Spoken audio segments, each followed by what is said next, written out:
دوستانو نادیه ګل چې یو مشهوره ډانسره ده په دوبۍ کې څنګه غلط کارونه کوي او پیسې پیدا کوي. دغه ټول معلومات درسره په ویډیو کې شریکوم. ویډیو راسره تر اخره پورې وګورئ چې د ټولو معلوماتو نه خبر شئ. او که چېرې تاسو زموږ په چینل کې نوي یې او زموږ چینل هم نوي سبسکرایب کړی نو مهرباني وکړئ چینل درسره سبسکرایب کړئ او خوا کې ورسره د ټلې نشان هم ووهئ چې داسې معلوماتي ویډیوګانې درته په اسانه درورسي. سلامونه دوستانو، نادیه ګل خو به تاسو ډېره ښه پېژنئ چې یو ډانسره ده او ډېر زیات مینهوال لري او د شوګانو دپاره دوبۍ ته ځي او هلته شوګانې کوي یعنې ډانسونه کوي.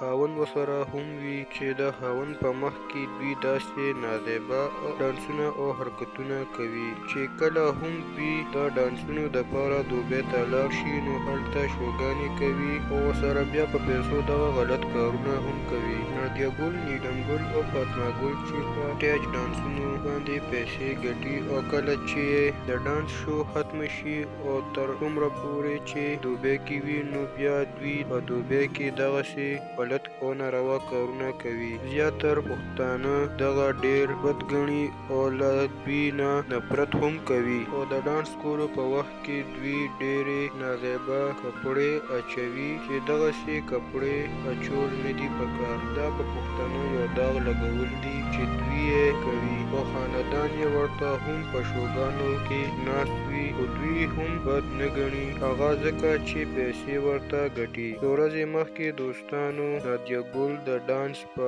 دوران کې د سټیج نه راګوزاره شوه چې ټولو ورپسې خنداګانې او چغې وهلې خو دوی بیا هم په دغه نه شرمېږي ځکه چې په دوی کې هېڅ شرم نشته. الله دې دوی ته هدایت وکړي چې له داسې کارونو نه ډډه شي. نو دوستانو دا و د نن ورځې معلومات چې درسره مو شریک کړو. که ویډیو هم خوښه شوې وي نو لایک او شیر یې کړئ. چینل درسره ضرور سبسکرایب کړئ. مننه کوم چې ویډیو هم راسره تر اخره پورې وکتله او د بلې ویډیو پورې د لوی الله په امان.